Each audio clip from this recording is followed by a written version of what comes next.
जी, कल मुझे मेरे बड़े प्यारे दोस्त दस्तगीर भट्ट साहब की यूके से कॉल आई। तो हमारी कुछ गुफ्तगू होना शुरू हो गई मुल्क के हालात के ऊपर, कि मुल्क में इन्वेस्टमेंट जो है उसके पॉइंट ऑफ व्यू से क्या करना चाहिए, कि वाकई पाकिस्तान एक सिक्योर कंट्री है। जैसे कि आजकल आपको पता है कि सोशल मीडिया के ऊपर पाकिस्तान के डिफ़ॉल्ट होने की खबरें जो बड़ी बराजमान हुई हुई हैं। तो उनसे जब मेरी डिस्कशन शुरू हुई, तो मैंने कहा बिल्कुल जी, पाकिस्तान सिक्योर कंट्री है, हमें पाकिस्तान के लिए काम करना चाहिए, पाकिस्तान में इन्वेस्टमेंट करनी चाहिए। और मेरा ख्याल है कि हमारे मुल्क को अब हमारी ज़रूरत है। चलें, उसमें एक इशू जो था वो ये भी डिस्कस हुआ कि पाकिस्तान में डॉलर जो है उसकी कदर इतनी तेज़ी के साथ क्यों बढ़ रही है। इससे पहले कि मैं वो फैक्टर्स बताऊं, मेरी आप दोस्तों से दरख्वास्त है कि जिन्होंने अब तक मेरे चैनल को सब्सक्राइब नहीं किया, प्लीज़ सब्सक्राइब करें, लाइक करें, दोस्तों में शेयर करें। देखें, बहुत सारे फैक्टर्स हैं जो हमें ये बताते हैं कि पाकिस्तान में डॉलर की कदर क्यों डे बाय डे बढ़ती जा रही है। इसमें पहली सबसे बड़ी बात जो मैं समझता हूँ बीइंग एन इकोनॉमिस्ट, वो ये कि पाकिस्तान का एक्सपोर्ट्स आप देखें कि कंपेयर करें कि पिछले साल नवंबर में उसका ग्रोथ रेट क्या था और इस साल नवंबर में उसका ग्रोथ रेट क्या है या डिक्लाइन क्या है। तो जो मेरे पास फिगर्स हैं वो ये बता रहे हैं कि पाकिस्तान में तकरीबन इस साल नवंबर में 18.4% एक्सपोर्ट्स में डिक्लाइन आया है। कुछ जगहों पे ये 18.34% भी है। इसका मतलब ये हुआ कि आपके एक्सपोर्ट्स बढ़ने की बजाय इस साल 18.34% वो नहीं बढ़ी बल्कि कम हुई हैं। और इसके साथ साथ ये भी हुआ कि आप देखें आजकल टेक्सटाइल इंडस्ट्री का बहरान शिद्दत अख्तियार कर गया है। और वो मेरे ख्याल में जो बात हो रही है कि हमारी कास्ट ऑफ प्रोडक्शन जो है वो बहुत ज़्यादा है, और इसकी वजह से हम लोग जो है इंटरनेशनल मार्केट के अंदर जो कॉम्पिटिटर्स हैं उनका हम कम्पीट उनके साथ नहीं कर पा रहे। तो जिसकी वजह से कुछ मिल्स जो हैं उन्होंने धागा बनाना बंद कर दिया है, कुछ मिल्स वैसे बंद हो गई हैं। तो उसमें जो मेजर पोर्शन है वो महंगी बिजली जो कि आपको दी जा रही, बल्कि वो पहुंच भी नहीं रही, उस वजह से वो प्रोडक्शन का अमल जो है वो रुक गया। एक तो ये बात हो गई। इसी सिनेरियो में अगर आप देखें तो पाकिस्तान का ट्रेड डेफिसिट तकरीबन 23% बढ़ गया है। मतलब कि आपका इम्पोर्ट्स जो है वो एक्सपोर्ट से 23% ज़्यादा है। तो मेरी बात सुने, जब आप पैदा कम करेंगे, बाहर से ज़्यादा मंगवा के खाएंगे, तो ज़ाहिर सी बात आपकी जो करेंसी है उसी के ऊपर ही इसका वज़न पड़ेगा।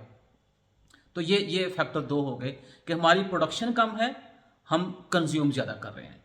और वो जो कंजम्पशन है, इंपोर्ट्स हैं, वो ज़ाहिर सी बात है हमें डॉलर की फॉर्म में बाई करनी पड़ेंगी। डॉलर मुल्क के अंदर कम आ रहा है लेकिन डॉलर मुल्क से बाहर ज़्यादा जा रहा है, तो जिसकी वजह से रुपये के ऊपर प्रेशर है।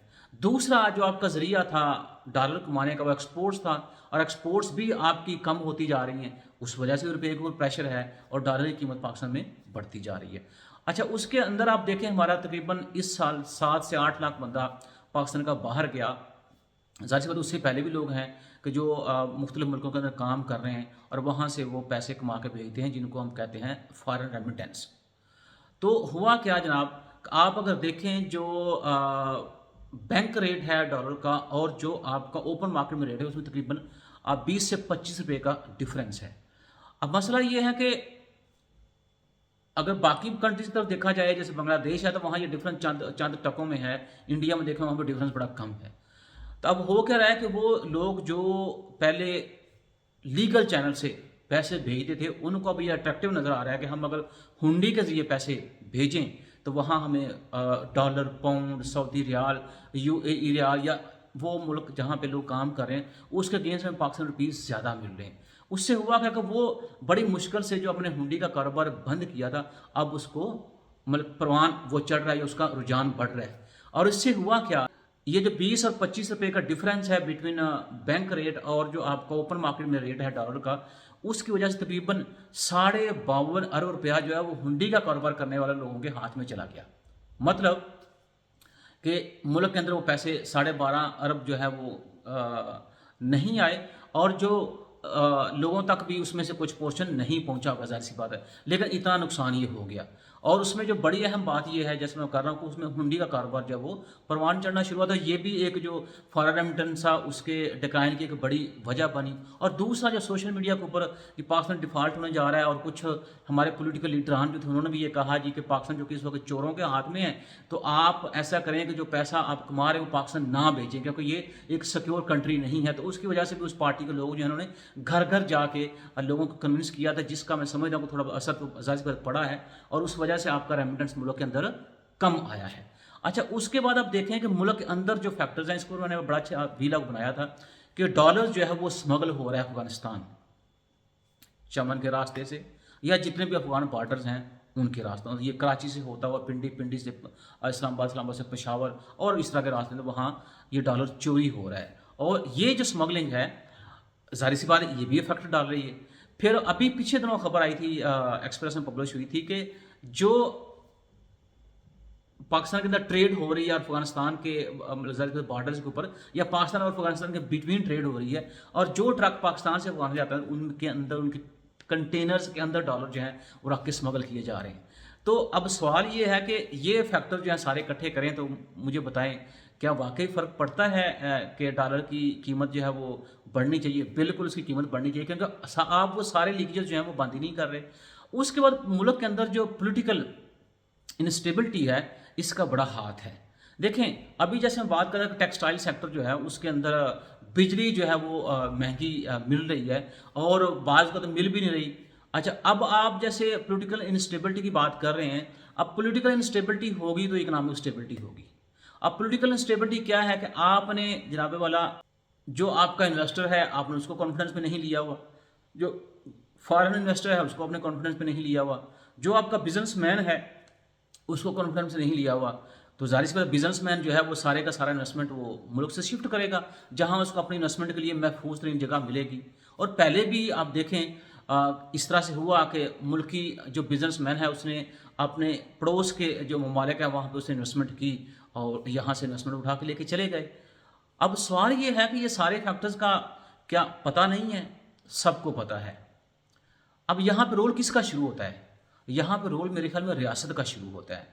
रियासत को चाहिए सबसे पहले पाकिस्तान की यूनिवर्सिटीज़ जो ये ग्रेजुएट्स प्रोड्यूस कर रही हैं, मुल्क के अंदर एक स्किल्स, टेक्निकल स्किल्स इमरजेंसी नाफज करनी चाहिए।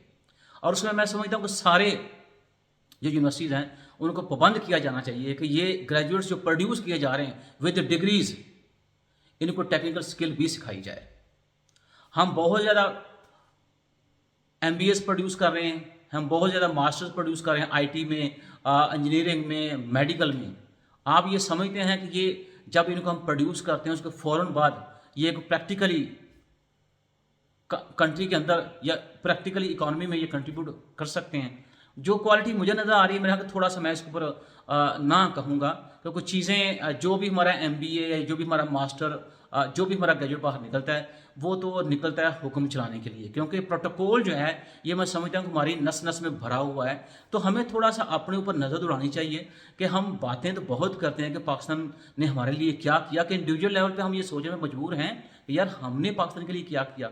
तो मेरे ख्याल में ये भी सोच जो है वो यूथ के अंदर ये पंप करने की ज़रूरत है। और मोस्ट इंपॉर्टेंट जैसे मैं कह रहा हूँ वो जो टेक्निकल स्किल्स इमरजेंसी है उसको नाफज किया जाए फ़ौरन से पहले, ताकि यूनिवर्सिटी जो है उनको भी एहसास हो और इदराक हो कि हमने जो भी ग्रेजुएट प्रोड्यूस करना है एटलीस्ट को जो ही इंटरनेशनल मार्केट के अंदर फेंकें तो वो इंटरनेशनल लेवल पे आके वो ग्लोबल सोसाइटी के अंदर कंट्रीब्यूट करे और हमें पैसे कमा के पाकिस्तान वापस भेजे। और हमें साथ साथ ये भी करना चाहिए कि हमारा जो स्टूडेंट है उसके लिए इंटरनेशनल मार्केट के अंदर भी खपत की जगह तलाश करनी चाहिए। ये जो आपकी ओवरसीज इकॉनमी ओवरसीज मिनिस्ट्री है उसको मेरे ख्याल में बिजी करें, ताकि जो हर साल तकरीबन 45 से 50 लाख ग्रेजुएट जो है वो मार्केट के अंदर आ रहा है, वो चाहे MBA हो, चाहे मास्टर इन IT हो, चाहे मास्टर इन इंजीनियरिंग हो, चाहे उसने MBBS किया हो, तो उन लोगों के लिए अगर मुल्क के अंदर खपत नहीं हो रही उनकी, तो एटलीस्ट उनको एक्सपोर्ट किया जा सकता है, ताकि इंटरनेशनल मार्केट के अंदर जहाँ जहाँ उनकी ज़रूरत है वहाँ वो कंट्रीब्यूट करें और मुल्क को पैसा कमा के भेजें। उसके बाद ये जितनी स्मगलिंग आपकी हो रही है, کراچی سے لاہور، لاہور سے پنڈی، پنڈی سے پشاور، پشاور سے چمن بارڈر، یا جتنے بارڈرز ہیں افغانستان میں، کیا ریاست یہ لیکیجز بند نہیں کر سکتی؟ پچھلی گورنمنٹ میں بھی ڈالر اسمگل ہوا افغانستان، اور اب بھی ہو رہا ہے. تو پھر میں جیسے ایک عام آدمی ہوں، میرے لیے تو پچھلی گورنمنٹ جو تھی، میرا خیال کہ اس کو بھی عام آدمی کی فکر نہیں تھی، اور آپ کو بھی عام آدمی کی فکر نہیں ہے. تو یہ اب اسمگلنگ میں نے بند تو نہیں کرنی، یا اسمگلنگ مختارے نے بند تو نہیں کرنی. تو یہ میرے خیال میں اسمگلنگ جو بند کرنی ہے ریاست نے بند کرنی ہے. اچھا، اس کے بعد میں سمجھتا ہوں کہ گورنمنٹ کو چاہیے، اور یہ کھلے دل سے تسلیم کر لینا چاہیے، کہ وہ جو بینک ریٹ 220 یا 225 کے اوپر ڈالر نے کھڑا کیا ہوا ہے، لیکن اوپن مارکیٹ کے اندر یہ 245 یا 250 میں بک رہا ہے، یہ فرق ختم کرنا چاہیے. ایٹ لیسٹ وہ جو 52.5 ارب روپیہ ہنڈی کا کاروبار کرنے والے لوگوں کے ہاتھوں میں گیا ہے، یا وہ گورنمنٹ کو اس کا لاس ہوا ہے، اس کو بچایا جا سکے. تو آپ یہ تسلیم کر لیں کہ واقعی مارکیٹ کے اندر ڈالر کی قیمت 245 روپے ہے. پچھلی گورنمنٹ کے لوگ بھی ہم سے جھوٹ بولتے تھے، اور میرا خیال ہے کہ میں یہ کنسیڈر کروں گا کہ شاید آپ بھی ہم سے وہ جھوٹ بولنے کی کوشش کر رہے ہیں. تو وہ ڈفرینس ختم آپ کا ہونا چاہیے.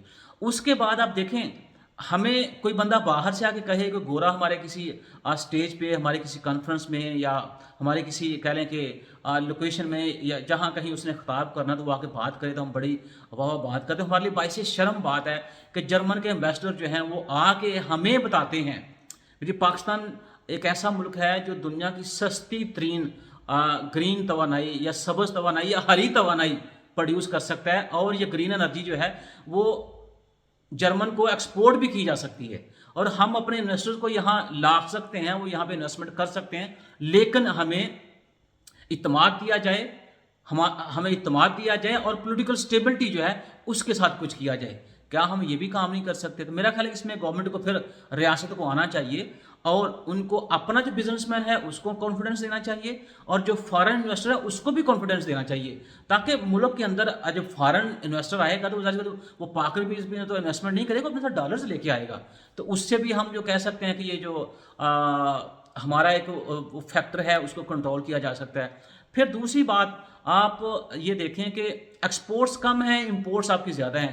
تو میرے خیال میں ہمیں اپنے رویوں کے اندر بھی چینج لے کے آنا چاہیے، بھی پاکستانی، اور یوز کریں جو پاکستانی میڈ چیزیں ہیں، تاکہ ہمارا امپورٹس کے اوپر جو ڈپینڈنس ہے وہ کم ہو.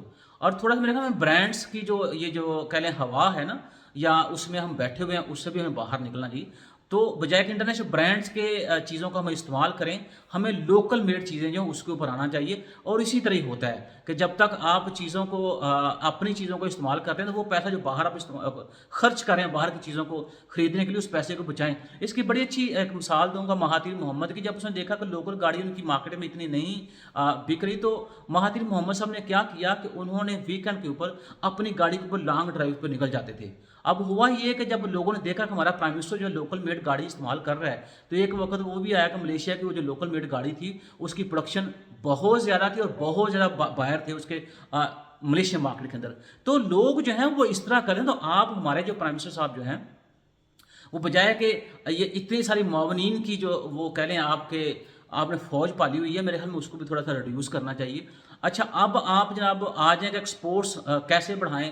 دیکھیں، جیسے ابھی میں نے کہا کہ وہ سارے فیکٹر جس کی وجہ سے، یا انسرٹینٹیز جو ہیں جس کی وجہ سے جو آپ کا انڈسٹریل سیکٹر ہے وہ کہہ لیں کہ بحران کا شکار ہے یا تذبذب کا شکار ہے، تو وہ گورنمنٹ کا کام ہے کہ ان کی کانفیڈنس کو بڑھائے، ان کو وہ انسینٹیو دیں، ان کو وہ سبسڈی دی جائیں، تاکہ وہ آپ کا لوکل ایکسپورٹ جو ہے، وہ لوکل پروڈکشن آپ کی بڑھے.